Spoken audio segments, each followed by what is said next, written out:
Go. Okay. Hi, my name is Kina Baker, and today I brought you all here to learn how to make homemade pumpkin pie. And first, before we start, how many of you out there love pies? Great. I see we've got some pie lovers. And how many of you like to make homemade pumpkin pies, or even love to eat pumpkin pies?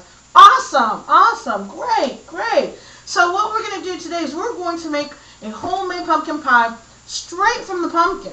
Alright, this right here I have a small pumpkin, but you don't want to use the bigger ones. The bigger ones are mainly used for carving, for jack-o'-lanterns and things like that, and they don't have a lot of the meat in them. And when I say meat, I'm talking about the stuff on the side here. You want to make sure that you get one that's good and small. Probably I would have even gone with one a little bit bigger than this, but this one's okay because I'm making a small pumpkin pie.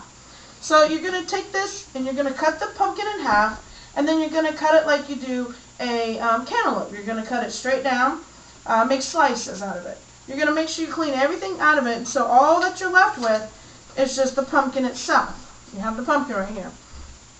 You're going to take all your chunks here, you're going to put them in a pot of water with about 1 inch of water in it, and you're going to let it cook until it gets tender and very manageable to work with, because right now this isn't easy to work with. It's very hard to cut. So once you get down to that, then you're going to be able to smash it. And that's the part my son loves. He helped me make the pumpkin pies for Thanksgiving, and it was awesome. And we had smushed our fingers all in it, and it was all gooey and yucky, but we had fun with it. So right now I have here in this bowl, I have some pumpkins already smushed up, and so I've mixed them up, and then after I smashed them with my hands, I'm going to smash them with the potato smasher, just to get them real good and smashed. I'm going to add about 1 teaspoon of nutmeg. Okay, I know my measurements. About 1 teaspoon of ginger.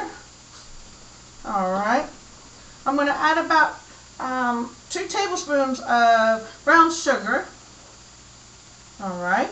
And then what I'm going to do is I'm going to mix it all up. I'm going to mix it all up here. You got it good and mixed.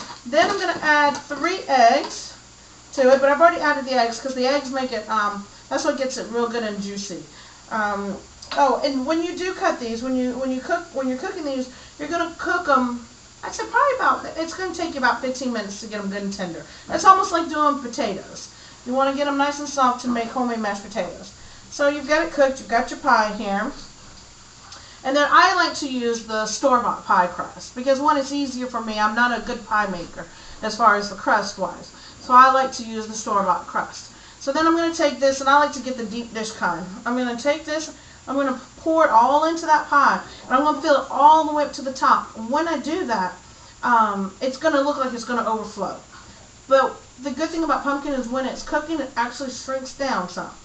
So that's the good thing about pumpkin pies. You can fill it up, and it's not going to have that overflowing like other pies do. So we put it in the oven. We put it in for about, set the oven to 350, and they say to cook it for about 1 hour, but with homemade pumpkin pie, I find that if you cook it for extra 30 to 45 minutes, the taste is so much better, and it has a much creamier, smoother taste to it. So I would start with 1 hour, then do it for probably about every 20 minutes, and then check on it and see. You're going to take your knife, you're going to stick it down the center of the pie, pull it out, and if it comes out clean, then it's great. And I'm going to tell you, after that hour, it's going to come out clean, but the pie's consistency isn't going to be that good. That pretty much wraps things up here on how to make it. It's very simple. It is a little bit of time consuming, but it is so well worth it. When you're done, you get to serve it with some Cool Whip, and everybody's going to love it. So any questions right now? And while I'm answering your questions, our lovely assistant is going to pass out some pies for everybody to taste. Thank you, and I will gladly answer any questions you have. Thank you for coming.